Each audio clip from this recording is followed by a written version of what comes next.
Everybody wants favor. But very few people ask this question: do I have the character to survive what I am asking God to release? Write that down. Favor is dangerous when character is weak.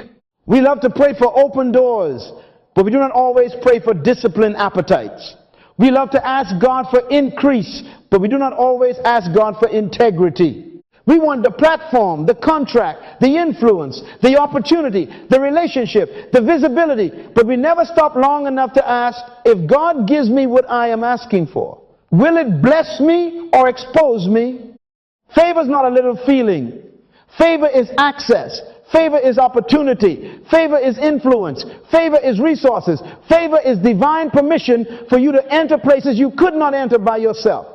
Favor can put your name in rooms where your feet have never been. Favor can cause people to remember you, recommend you, open doors for you, trust you, invest in you, and follow you. But listen carefully. The same favor that opens the door will expose the person who walks through it. Favor does not create character. Favor reveals character. Tweet that to somebody right now. Favor does not make you honest. Favor reveals whether you were honest before the money came. Favor does not make you humble. Favor reveals whether humility was governing you before people started clapping. Favor does not make you pure. Favor reveals what was already controlling your private decisions where nobody knew your name. This is why some people are destroyed by the very thing they called a blessing. The promotion was not evil. The money was not evil. The access was not evil. The problem was that there was no internal government strong enough to manage external increase. If you give dominion to a person without discipline, dominion becomes danger. If you give influence to a person without integrity, influence becomes poison. If you give resources to a person without values, resources become a weapon against their own destiny. Can God trust you with doors open? Can He trust you when people are watching? Can He trust you when people are praising? Can He trust you when the money increases? Can He trust you when power is placed in your hands? Can He trust you when nobody can question you, nobody can check you, and nobody can see what you are doing at 2 o'clock in the morning? You see, favor is not just about where God can take you. Favor is about what God can trust you to carry when you arrive. Many people are praying for elevation, but God is working on their foundation. And you are complaining because the door has not opened yet, but God is saying, I am not keeping you from blessing. I am saving you from destruction. Because if your gift takes you where your character cannot keep you, your promotion becomes your exposure. So before we ask for more favor, we must ask for more truth.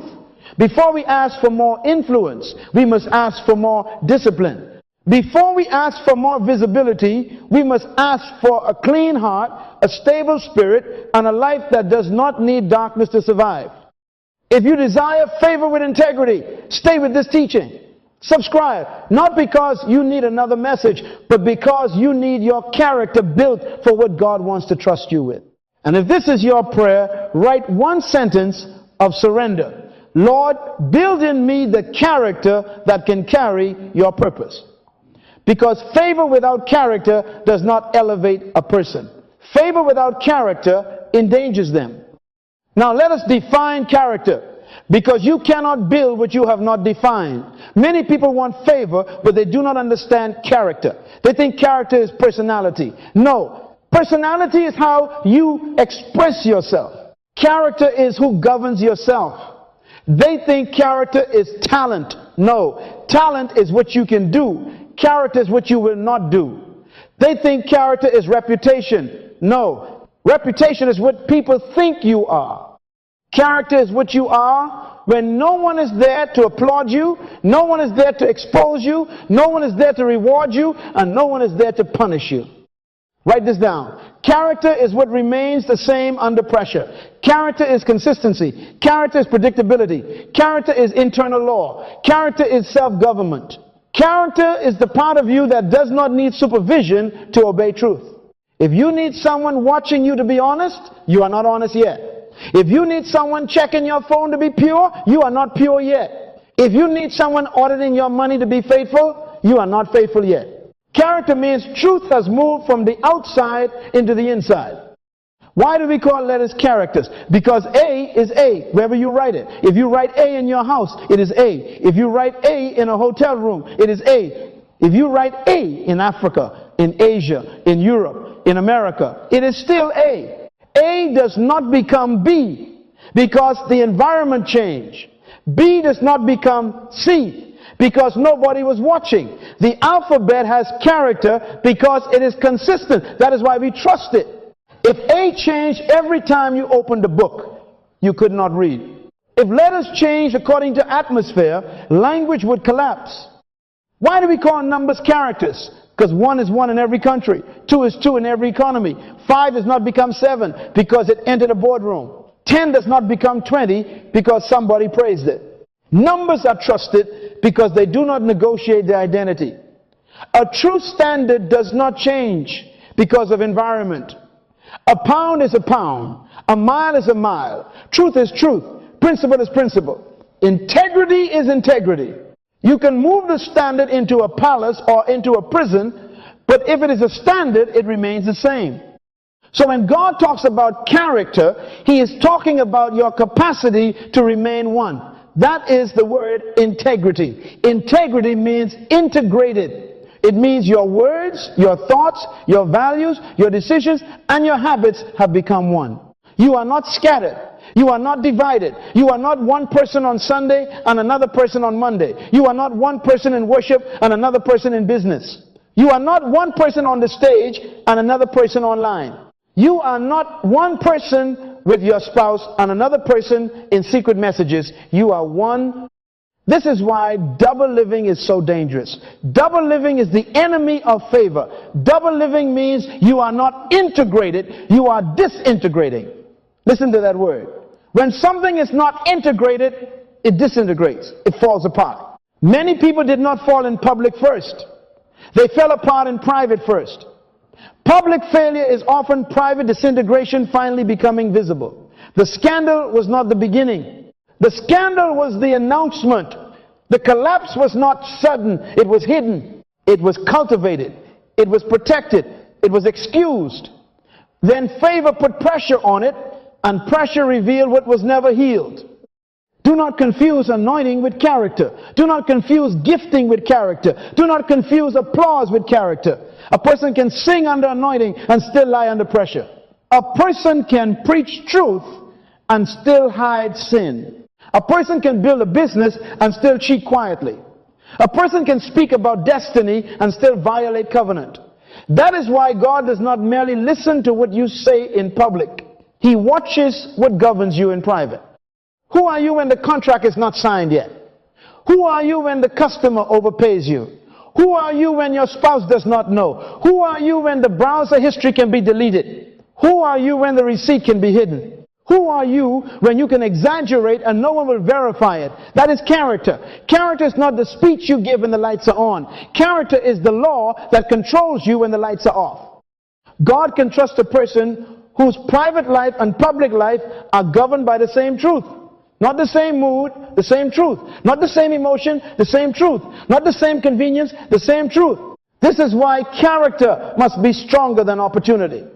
Opportunity will change, pressure will change, people will change, seasons will change. But if your values are fixed, you remain one.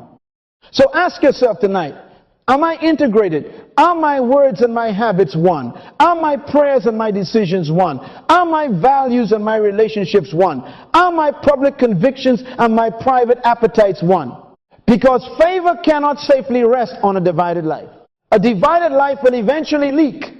A divided life will eventually crack.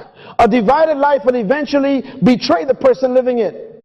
Before God gives you more, He builds sameness in you. He builds consistency. He builds predictability. He builds internal law. He teaches you to obey when nobody claps, to refuse when nobody knows, to serve when nobody pays, to tell the truth when lying would profit you. That is character. And when God finds a man or woman who is the same in the house, the same in the office, the same online, the same in worship, the same in secret, He has found someone He can trust with favor. Now, this is not just a good idea. This is God's original order. Go back to the beginning. Genesis chapter 1, verse 26. Before God ever spoke about man having dominion, he first spoke about man bearing his image. He said, let us make man in our image, after our likeness. And then he said, let them have dominion. Do not miss the order. Image first, likeness first, dominion second. Write that down. God gives image before dominion. God gives likeness before leadership. God gives character before power. That means dominion was never supposed to be separated from divine nature. Authority was never supposed to function without moral resemblance. Power was never supposed to move without character controlling it. The first qualification for rulership in the mind of God was not talent, it was not charisma, it was not ambition, it was not education. It was image. What is image? Image is nature. Image is essence. Image is resemblance. Image is the invisible quality of the one you represent. When God said man must be made in his image, he was not talking first about your face. He was talking about your nature. He was talking about your values. He was talking about your moral composition. He was saying, before I give you my earth to manage, you must carry my nature in your spirit. Because if you do not carry his nature, you will use his resources for your ego. This is why power without image becomes abuse. Wealth without image becomes greed. Influence without image becomes manipulation. Ministry without image becomes performance. Leadership without image becomes control. Gift without image becomes temptation.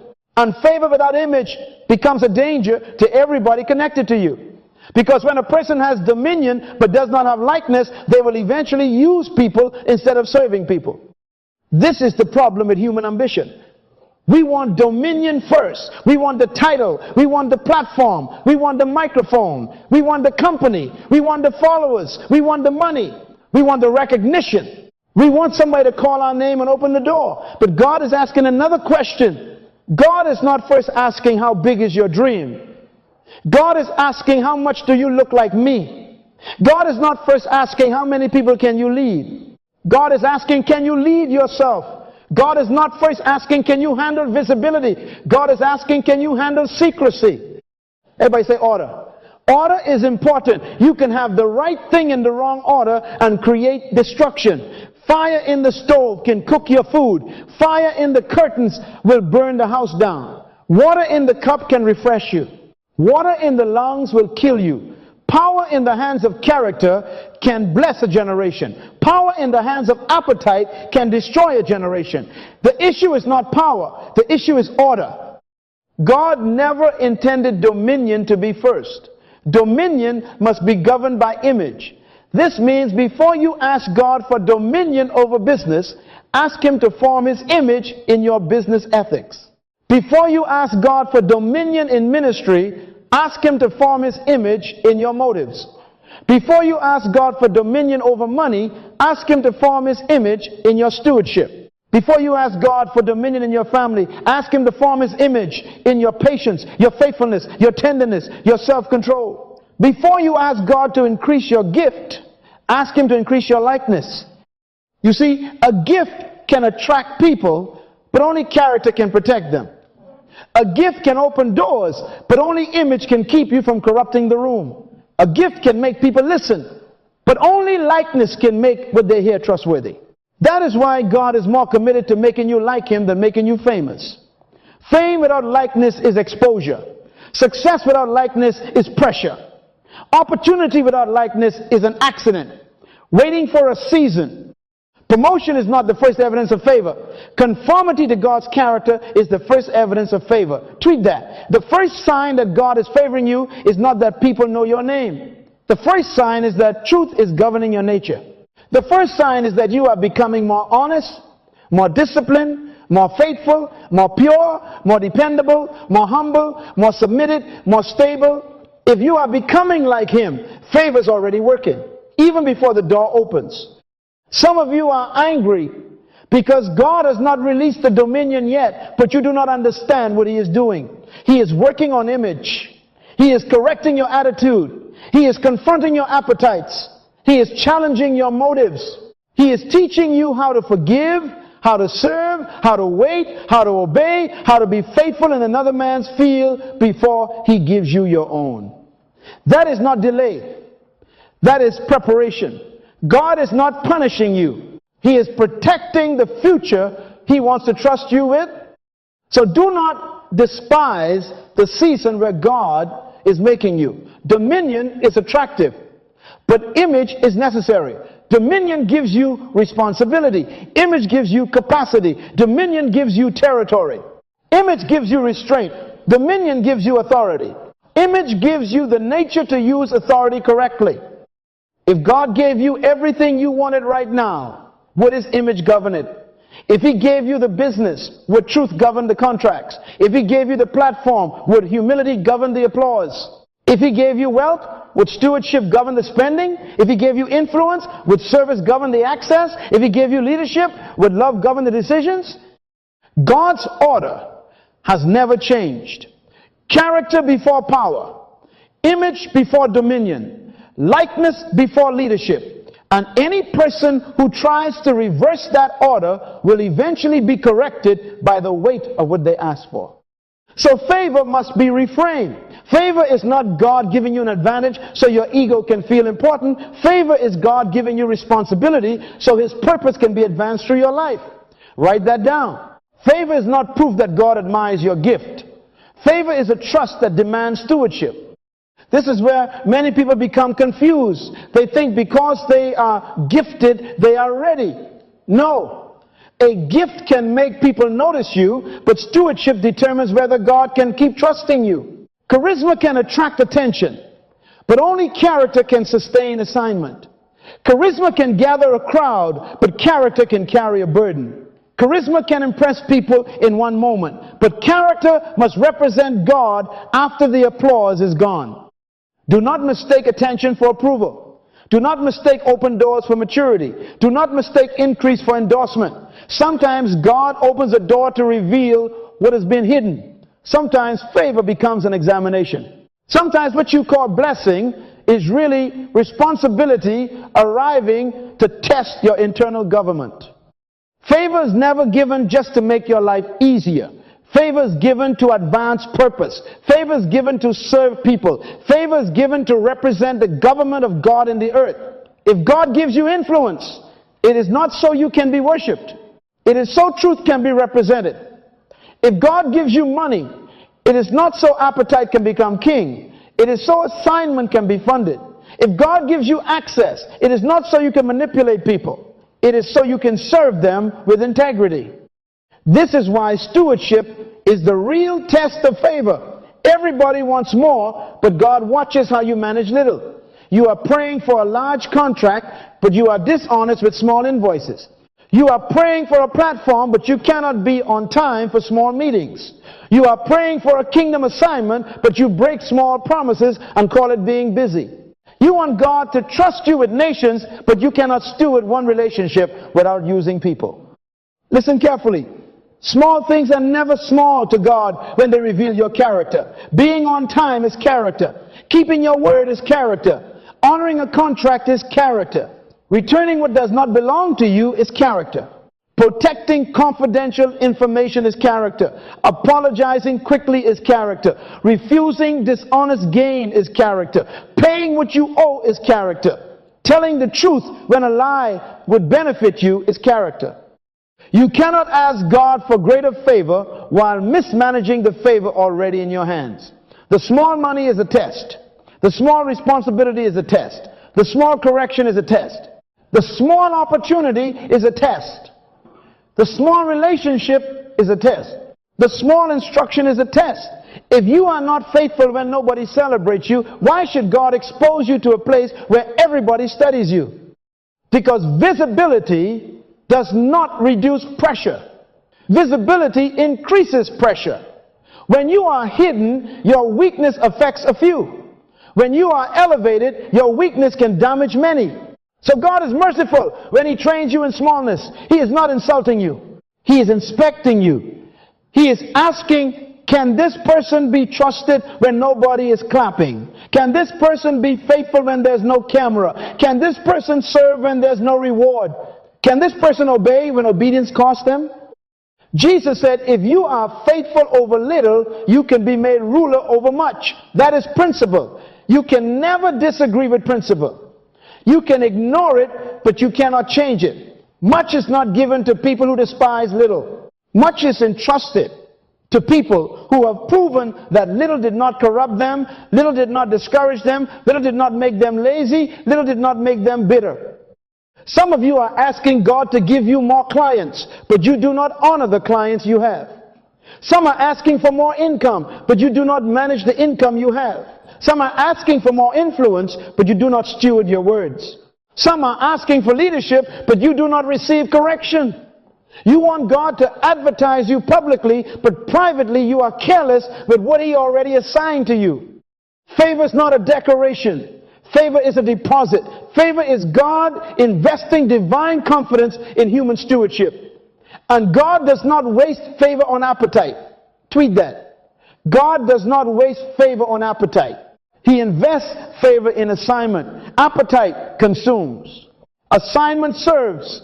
Appetite says, give me more for myself. Assignment says, trust me with more for your purpose. Appetite uses people. Assignment protects people. Appetite demands visibility. Assignment accepts responsibility. So when favor comes, ask a better question. Do not ask first, how will this bless me? Ask, what does this require of me? Do not ask, who will notice me? Ask, who must be served through me? Do not ask, how much can I gain? Ask, what must I steward? That is maturity. That is kingdom thinking. That is the mind of a person God can trust.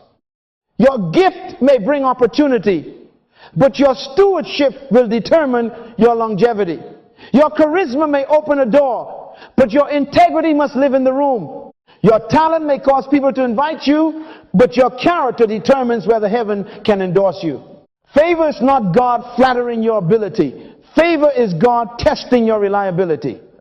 So stop begging for more while being careless with little. Start honoring small assignments. Start keeping small promises. Start telling small truths. Start correcting small compromises.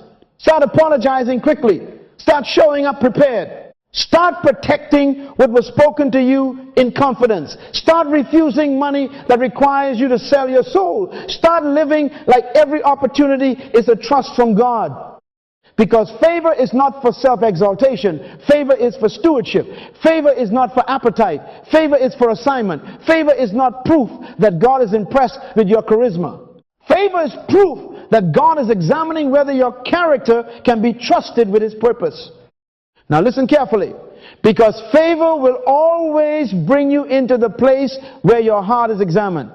There are 3 places where character is tested. Write them down. Power, money, and sexual opportunity. These 3 things do not create corruption. They reveal it. Power does not make you proud. It reveals pride that was waiting for authority. Money does not make you greedy. It reveals greed that was waiting for access. Sexual opportunity does not make you immoral. It reveals appetites that were never disciplined by principle. The favor that opens doors will also expose the appetites that were never disciplined. Tweet that. Favor expands access, and access reveals what discipline has not conquered. When you were outside the room, you thought you were humble. Then favor opened the room, people started calling your name, and now you do not return calls from the people who prayed for you. That is a test. When you had no money, you said, I would never compromise. Then favor brought a deal, a commission, an envelope, a hidden percentage, and suddenly your conviction needed interpretation. That is a test. When nobody was attracted to you, you said you were pure. Then favor gave you visibility, travel, private messages, admiration, compliments, and access, and now your appetite is negotiating with your covenant. That is a test. Power is the first test. Power tests how you treat people when you no longer need their approval. Anybody can be kind when they need a favor. Anybody can be humble when they need a door opened. Anybody can say yes sir and yes ma'am when they are trying to be promoted. But character is revealed when you have the authority to ignore people and still honor them. Character is revealed when you can make a decision that affects another person's life and you remember that they are not objects. They are not tools. They are not steps on your ladder. They are image bearers of God. How do you treat the assistant when you become the executive? How do you treat the cleaner when you become the owner? How do you treat the people who cannot increase your salary, endorse your gift, invite you to a platform, or make your name greater? That is power. Power is not just government. Power is influence. Power is position. Power is a title. Power is a following. Power is the ability to affect another person's options. And if your character is weak, power will make you abusive, dismissive, impatient, controlling, and dangerous. Money is the second test. Money asks one question: are your values for sale? Are you for sale? Everybody say, are you for sale? That is the hidden question beneath every financial test. Can your honesty be purchased? Can your silence be purchased? Can your loyalty be purchased? Can your testimony be purchased? Can your signature be purchased? Can your convictions be adjusted if the number is large enough? You said you believe in integrity, but what happens when the invoice can be changed quietly? You said you believe in truth, but what happens when lying will close the deal? You said you believe in stewardship, but what happens when financial pressure comes and you can take something nobody will notice? You said you cannot be bought, but what happens when the offer pays the mortgage, clears the debt, funds the dream, and only requires a small compromise? Listen to me. Money does not only buy things. Money reveals masters. Jesus said you cannot serve God and mammon. He did not say you should not. He said you cannot. That is principle. You can disagree emotionally, but you cannot change reality. If money is your master, favor will expose it. You will call greed wisdom. You will call compromise strategy. You will call dishonesty survival. You will call manipulation business. But God calls it what it is. It is a divided heart. The third test is sexual opportunity. This is one of the most dangerous tests because it hides behind secrecy, appetite, emotion, loneliness, admiration, and entitlement. Sexual opportunity tests whether your appetite has a government. It tests whether covenant means more than convenience. It tests whether you fear God when nobody from church is present, nobody from your family is watching, nobody from your office will know, and nobody can screenshot what you already deleted. Who are you in the private message? Who are you in the hotel room? Who are you when you travel? Who are you when you are tired, praised, lonely, stressed, and admired? Who are you when someone makes themselves available and your flesh says, you deserve this? That is character. Do not tell me you are disciplined only because you have not had opportunity. Opportunity is the examination. Access is the classroom. Secrecy is the test paper. Sexual sin is never just about two bodies. It is about covenant. It is about trust. It is about destiny. It is about families. It is about the future of another person. When you use someone to satisfy appetite, you are not just breaking a rule. You are violating reverence for a person's destiny. You are saying your pleasure is more important than their purpose. That is why character must be stronger than chemistry. Principle must be louder than appetite. Covenant must be heavier than a moment. Look at Samson. Samson had power, but he had no restraint. He could kill enemies, but he could not govern himself. He had strength in his body, but weakness in his appetite. And eventually the thing he refused to discipline became the door through which his enemies entered. That is what happens when favor rests on undisciplined desire. Your gift may still operate for a while, but your appetite is negotiating your future behind your back. Then look at Joseph. Joseph had opportunity, but he chose principle.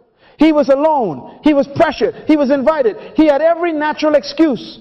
He was far from home, misunderstood, betrayed, and nobody was there to supervise him. But Joseph understood that character is not what you do because people are watching. Character is what you do because God is present. He ran from what Samson kept entertaining. That is why Joseph could be trusted with a nation, because he first proved he could be trusted in a house. So examine your life. Where's favor expanding your access? Leadership roles, business deals, social media attention, entertainment, travel, private conversations, financial pressure. These are not small things. They are examinations. Every door is asking, are you for sale? Every opportunity is asking, can you be trusted? Every appetite is asking, who governs you? Do not wait until the door opens to build discipline. Build it now. Decide now. Settle your values now. Because favor will not only reveal your gift, favor will reveal your government. And if there is no internal law, external opportunity will become your destruction. Now, the reason internal law is so important is because principles do not bend for blessed people. Write that down. Principles do not bend because you are favored. Principles do not change because you are gifted. Principles do not move because people admire you. Principles are not suggestions. Principles are not emotions. Principles are not opinions. Principles are not cultural trends. Principles are laws. A law does not ask how you feel. A law does not consult your reputation. A law does not check your title before it functions. The law is the law. You can ignore it, but you cannot escape it. You can deny it, but you cannot defeat it. You can violate it secretly, but consequence will answer publicly. Favor never gives a person permission to violate the principles that sustain favor. Let me make it simple. Gravity is a law. If you climb to the top of a building and jump, sincerity will not save you. You may sincerely believe you can fly, but sincerity does not cancel law. You may pray all the way down, but prayer does not replace obedience. You may be anointed, gifted, called, chosen, and admired, but anointing does not suspend principle. If you violate gravity, gravity will not apologize to your gift. This is where many blessed people deceive themselves. They think favor means special treatment. They think because God opened the door, He will protect them from every consequence behind the door, even while they keep choosing compromise. No. Favor is not exemption from law. Favor is empowerment to obey law. Favor does not mean God will bless your rebellion. Favor means God has trusted you with something that must be governed by truth. Some people confuse mercy with permission. God spared you, so you thought He approved you. God covered you, so you thought He agreed with you. God delayed the consequence, so you thought the principle had changed. No, sir. Mercy is not permission. Delay is not approval. Silence is not endorsement. The fact that you have not fallen yet does not mean you are standing. Sometimes you are only being given time to repent. And some people confuse gifting with endorsement. Because the gift still works, they think the heart is still clean. Because people are still clapping, they think heaven is still pleased. Because doors are still opening, they think God is ignoring the secret violation. But gifts can operate while character is collapsing. Talent can function while truth is bleeding. A person can preach truth publicly and violate truth privately until the private contradiction becomes too heavy for the public platform to carry. This is why leadership failure appears sudden to people, but it is almost never sudden. The collapse is public in a moment, but it was built privately over time. A leader does not fall in one day. He falls by small negotiations. One lie, one hidden conversation, one dishonest report, one secret indulgence, one compromise explained away, one correction rejected, one boundary moved, one conviction weakened. And after a while, what looked like a fall was really a harvest. Do not be impressed by sudden collapse. Study slow compromise. That is where destruction begins. It begins when truth becomes inconvenient. It begins when you start making exceptions for yourself. It begins when you say, this is different for me. It begins when you believe your pressure justifies your disobedience. It begins when you treat principles like servants instead of laws. God forgives sin. Thank God for that. But forgiveness does not always erase the damage of broken trust. David was forgiven, but his house still felt the pain of his choices. A spouse may forgive, but trust must be rebuilt. A church may forgive, but credibility must be restored. A business partner may forgive, but the contract may never return.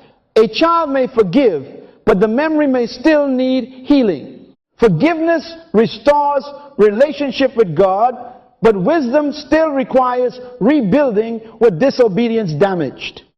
So stop playing games with principle. If honesty is a law, then tell the truth when lying is profitable. If purity is a law, then close the door when secrecy invites you. If stewardship is a law, then manage money when nobody audits you. If humility is a law, then receive correction when your ego is embarrassed. If faithfulness is a law, then keep your covenant when your emotions are tired. Blessing does not change law. Favor does not cancel discipline. Grace does not destroy truth. The safest people in the world are people who build their lives on principles before pressure arrives. Because when the door opens, they do not have to invent convictions. They already have them. When money comes, they already know what they will not sell. When power comes, they already know whom they must serve. When temptation comes, they already know where the boundary is. Write it down. Build your life on law, not on luck. Build your life on truth, not on talent. Build your life on principle, not on popularity. Because favor can open a door, but only principle can keep you from destroying what was placed in your hands. Now, how do you build on principle? You build a value system. Because principles are laws, but values are the things you decide to honor because of those laws. Write this down. What you value determines what you protect. What you value determines what you pursue. What you value determines what you refuse. What you value determines what you tolerate. If you value truth, you will protect honesty. If you value covenant, you will protect faithfulness. If you value purity, you will protect your eyes, your conversations, your appetites, your environment. If you value stewardship, you will protect money, time, resources, relationships, and opportunities. If you value applause more than purpose, you will sell your future for a sound. If you value pleasure more than peace, you will negotiate with destruction and call it freedom. Your future is protected by the values you decide before temptation arrives. Tweak that. Values are decisions made in advance. Values are boundaries built before access expands. Values are the walls around destiny. When favor increases, access increases. When access increases, temptation increases. And if you have no values before the door opens, you will be governed by whatever is offered behind the door. This is why you must understand the order. Your belief system produces your values. Your values produce your morals. Your morals produce your ethics. Your ethics produce your character. Your character produces your lifestyle. Let me say it again. Belief produces values. Values produce morals. Morals produce ethics. Ethics produce character. Character produces lifestyle. So when you see a lifestyle, you are looking at the fruit of a belief. People do not just fall into a lifestyle. They build one from hidden convictions. If a man lies easily, it is because somewhere in his belief system, truth is negotiable. If a woman betrays confidence easily, it is because somewhere in her values, access is more important than loyalty. If a leader uses people easily, it is because somewhere in his philosophy, people are tools and not trust from God. That is why behavior correction without value correction is temporary. You can stop a person from stealing by watching them, but if they still value money more than integrity, they will steal when supervision leaves. You can stop a person from flirting by confronting them, but if they still value attention more than covenant, they will return to secrecy when pressure comes. You can stop a person from lying in one situation, but if they still value promotion more than truth, another lie is already waiting for the right reward. A person without clear values needs constant supervision. Why? Because they have no internal government. They need policies, cameras, passwords, audits, reminders, threats, and consequences because there is no law inside. But the person of character carries government within. You do not have to follow them everywhere. Truth follows them. Conviction follows them. The fear of God follows them. They are not honest because somebody is checking. They are honest because honesty is their value. Discipline is not punishment. Discipline is self-imposed law in service of destiny. Write that down. Discipline is not somebody trying to limit your life.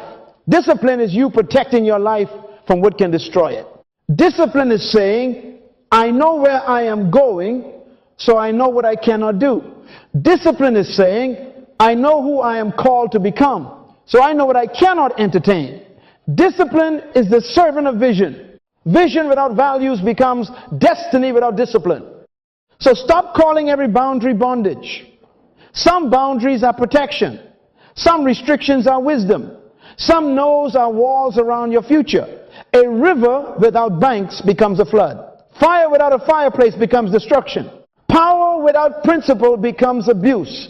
Favor without values becomes danger. You need non-negotiables. Everybody say non-negotiables.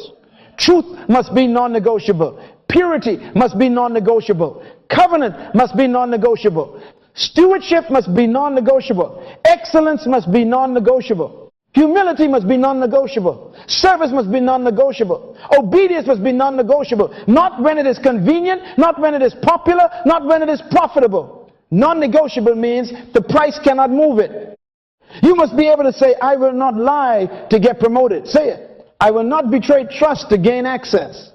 I will not sell peace for pleasure. I will not trade purpose for applause.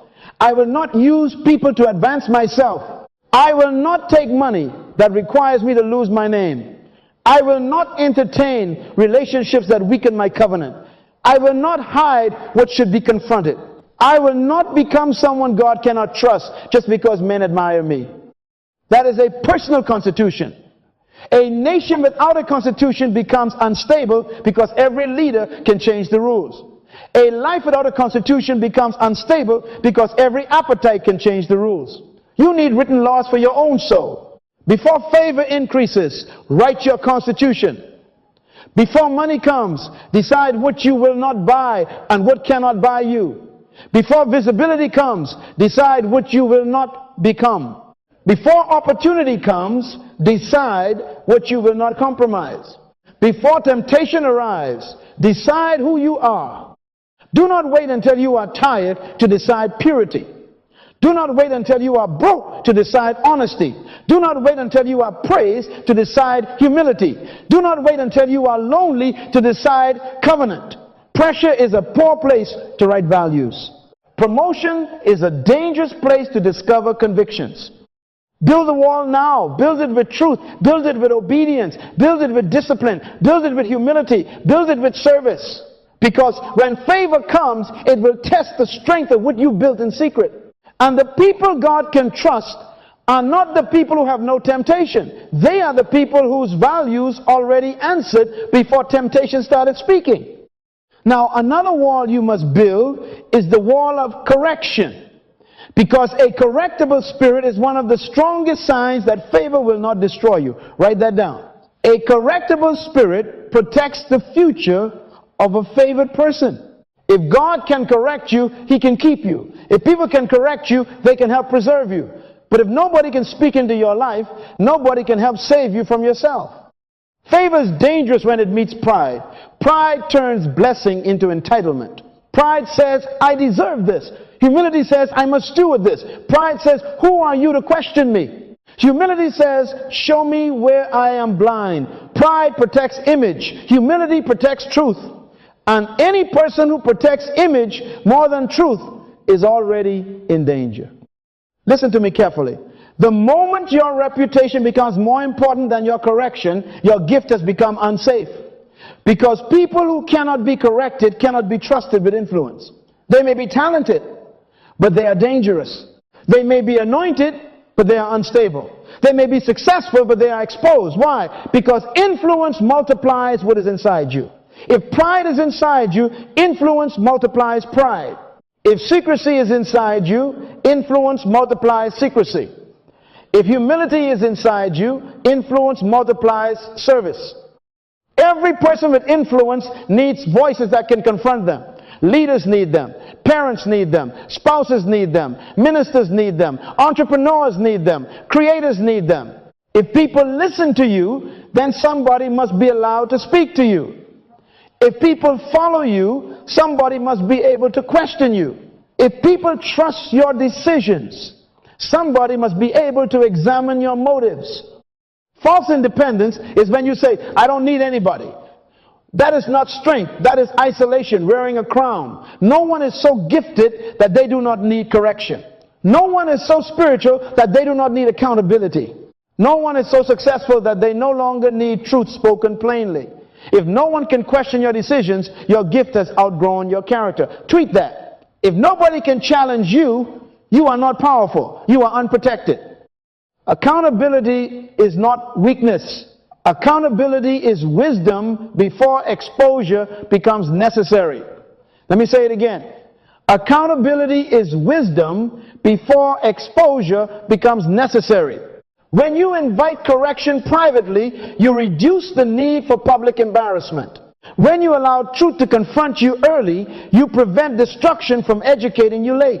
Some people only learn when they fall, but wise people learn when they are corrected. Do not despise correction. Correction is not rejection. Correction is not hatred. Correction is not attack. Correction is love with courage. The Bible says, whom the Lord loves, he corrects. That means correction is evidence of value. God corrects what he intends to preserve. He prunes what he intends to make fruitful. He disciplines what he intends to trust. You should be more afraid of a life with no correction than a life with rebuke. When nobody corrects you, it may not mean you are right. It may mean people have given up trying to reach you. It may mean your pride has trained them to be silent. It may mean your anger has built a wall around your weakness.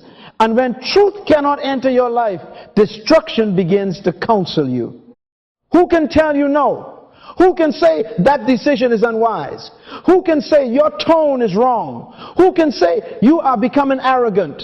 Who can ask, where were you? Who can ask, who were you with? Who can ask, why did you hide that? Who can look at you without needing your platform, your money, your approval, or your invitation and still tell you the truth? If you have no such person, you are living dangerously. You need people who love you enough not to admire you blindly.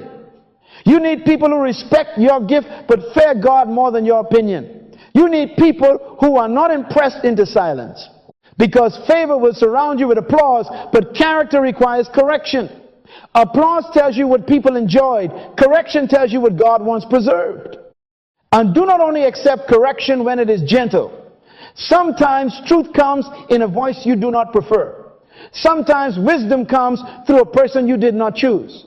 Sometimes God will use a spouse, a child, an employee, a friend, a pastor, a business partner, or even an enemy to reveal something you refuse to see. Do not reject truth because you dislike the package. Truth is still truth. A correctable person asks better questions. Not how dare they say that, but is there truth in what they said? Not who do they think they are, but what is God showing me? Not how can I defend myself, but how can I become whole? That is humility. Humility is not thinking less of yourself. Humility is submitting yourself to truth. So build accountability before favor grows louder. Build it before the money comes. Build it before the platform expands. Build it before the doors open. Give trusted people access to your decisions, your rhythms, your vulnerabilities, your blind spots. Do not wait until scandal demands transparency. Choose transparency while you still have strength. Because God does not trust the proud with lasting favor. He resists the proud, but he gives grace to the humble. Grace flows downward to the low place. If you want God to keep favor in your hands, stay low enough to be corrected. Stay humble enough to repent. Stay honest enough to be confronted. Stay submitted enough to change. The person God can trust is not the person who never makes mistakes. It is the person who does not protect the mistake when truth arrives. It is the person who can say, I was wrong. It is the person who can say, forgive me. It is the person who can say, teach me. That person can carry favor because correction will keep repairing what pride would have destroyed. Now, once God corrects you, he redirects you. Because correction is not the end of character. Correction prepares you for purpose. God does not clean you just so you can admire yourself. God does not preserve you just so your name can become bigger. God does not favor you merely to decorate your life. Favor is not jewelry. Favor is not perfume. Favor is not a spotlight for your ego. Favor is divine trust given to solve a problem in the earth. Write that down. Favor is for function. If God gives you influence, it is because somebody needs what he placed in you. If God gives you resources, it is because there is an assignment those resources must answer. If God opens a door, It is because beyond that door, there are people, needs, systems, families, communities, and generations waiting for service. God never gives favor without responsibility attached to it. This is where many people misunderstand leadership. They think leadership is the ability to gather followers. No, sir. True leaders do not chase followers. True leaders serve their gifts so consistently that people are nourished by the fruit of their lives. A mango tree does not advertise mangoes. It simply stays rooted, draws from the soil, receives from heaven, and produces fruit. And when the fruit appears, people come. Your gift is your fruit. Your discipline is your root. Your character is your trunk. Your service is your harvest. And if the root is weak, the fruit will be temporary. If the trunk is diseased, the branches will break. If the motive is selfish, the harvest will poison people instead of feeding them. A tree does not eat its own fruit. Tweet that. A tree does not produce fruit for itself. It produces for others while it remains rooted. The tree benefits from being healthy, but the fruit is for somebody else. That is kingdom favor. Kingdom favor does not end with you. It flows through you. It blesses your family. It strengthens your community. It brings excellence to your workplace. It contributes to your nation. It leaves something for generations that have not yet been born. Ask yourself this question. Who becomes better because God favored me? Not who is impressed, not who is jealous, not who knows my name. Who becomes better? Who is fed? Who is protected? Who is healed? Who is trained? Who is corrected? Who is lifted? Who is delivered from ignorance because I use my favor properly? Self-centered favor asks, how can this make me look important? Kingdom favor asks, who must I serve with this? Self-centered favor wants attention. Kingdom favor carries responsibility. Self-centered favor says, look at me. Kingdom favor says, let me help you. Self-centered favor builds monuments to personality. Kingdom favor builds platforms for service. And God can trust the person who understands the difference. Jesus said the Son of Man did not come to be served, but to serve. That is power under character. That is greatness under government. That is favor without arrogance.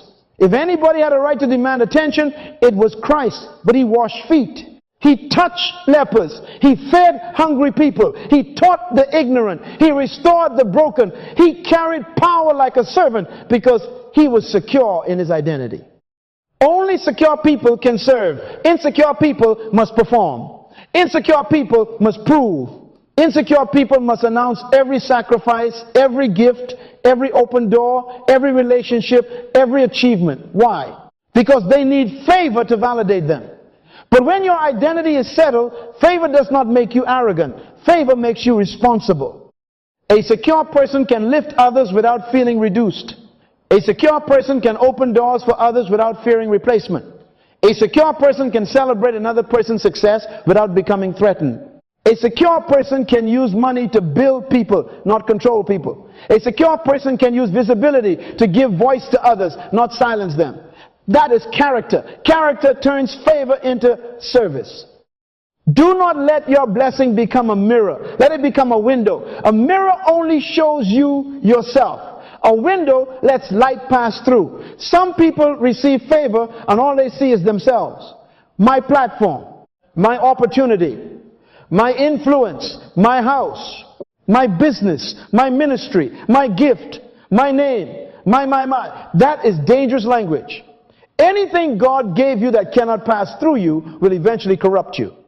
So let favor flow.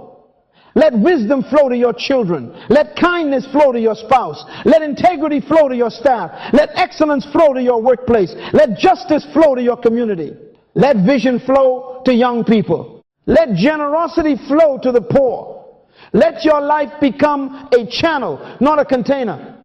Because stagnant favor becomes pride. Hoarded favor becomes entitlement. Hidden favor becomes fear. But flowing favor becomes legacy. When God can pass blessing through you, He can keep sending blessing to you. The river stays fresh because it moves. So stop asking only, when will my door open? Ask, who will I serve when it opens? Stop asking only, when will I be promoted? Ask, whose burden will be lighter because I was promoted? Stop asking only, when will people recognize my gift? Ask, whose life will be nourished by my fruit? The favor God can trust is favor that becomes service, not self-exaltation. If favor makes you harder to reach, you are already misusing it. If favor makes you less compassionate, you are already losing it. If favor makes you too important to serve, you have misunderstood why God trusted you. Stay rooted, bear fruit, feed people, lift people, serve people. And remember, the tree that keeps producing fruit does not have to beg people to come. Fruit speaks, service speaks, character speaks. Let your favor speak by the lives that become stronger because God allowed you to carry it. Now let me bring this home. The safest life is the life where favor does not have to cover what character refuses to confront. Write that down. The safest life is not the life with the biggest platform. It is not the life with the most money. It is not the life with the loudest applause. The safest life is the integrated life. One truth, one standard. One person before God, before people, in public, in private, in light, and in darkness. There is no such thing as a private life. There is only a hidden life waiting for the right season to become public. So live loudly. Live in such a way that favor has nothing to hide. Do not build habits that must remain hidden to survive. Do not build relationships that require secrecy to continue. Do not send messages that would destroy your peace if they were read aloud. Do not keep accounts that your integrity cannot explain. Do not make decisions that need darkness in order to live. If it needs secrecy to survive, it is already dangerous. If it needs deception to continue, it is already corrupting you. If it requires you to lie, hide, delete, cover, deny, or perform, then character is already sounding an alarm. Listen to the alarm. Before consequence becomes the teacher. Now do a personal audit. Who are you when you travel? Who are you in another city where nobody knows your name? Who are you when the door closes and the phone is in your hand? Who are you when you are praised? Does applause make you arrogant? Does honor make you careless? Does recognition make you untouchable? Who are you when you are lonely? Do you reach for God or do you reach for compromise? Who are you when no one checks the receipt? Who are you when the mistake benefits you? Who are you when truth costs you money? These are not small questions. These are character questions. Because favor does not only reveal your gift, favor reveals your government. It reveals what rules you. It reveals what you fear. It reveals what you love. It reveals whether your values are stronger than your appetite. But hear me carefully. The goal is not perfection as performance. God is not calling you to pretend. He is calling you to surrender. Character is not cosmetics. Character is construction. God does not want you painted. He wants you rebuilt. He wants to go into the secret places, the hidden motives, the undisciplined appetites, the private pain, the unhealed wound, the double life, and He wants to make you one. That is holiness. Holiness is not acting spiritual in public. Holiness is being one. The Lord our God is one. And when God says be holy, He is saying be one. Be integrated. Be whole. Let your words and your works agree. Let your prayers and your practices agree. Let your worship and your wallet agree. Let your covenant and your conversations agree. Let your public life and your private life shake hands. So we end where we began. Character before favor. Image before dominion. Stewardship before increase. Values before visibility. Correction before collapse. God gives image before dominion because dominion without image becomes destruction. He gives values before visibility because visibility without values becomes scandal. He sends correction before collapse because He loves what He intends to preserve. Make this declaration. I will not ask God for favor that my character cannot carry. I will let Him build me before He exposes me. Say it again. I will not ask God for favor that my character cannot carry. I will let Him build me before He exposes me. That is maturity. That is wisdom. That is safety. Do not rush the door and neglect the foundation. Do not beg for the platform and ignore the private life. Do not ask God to increase your influence while refusing His discipline. Let Him build you deep before He raises you high. Roots must go down before branches go out. If this is your decision, put it where your own words can witness against compromise.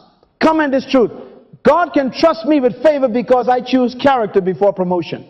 Not because I am perfect, not because I never struggle, not because I have no weakness, but because I choose truth.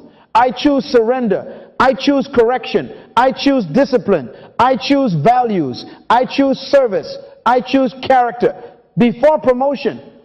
And share this message with somebody praying for open doors.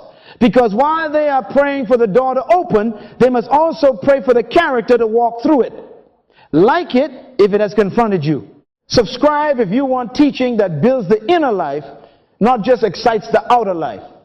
But most of all, live it. Stay rooted, bear fruit, serve people, tell the truth, keep your covenant, guard your appetites, welcome correction, walk in the light, and when favor comes, you will not need to hide. Your life will already be ready. God can trust that kind of person. God can sustain that kind of favor.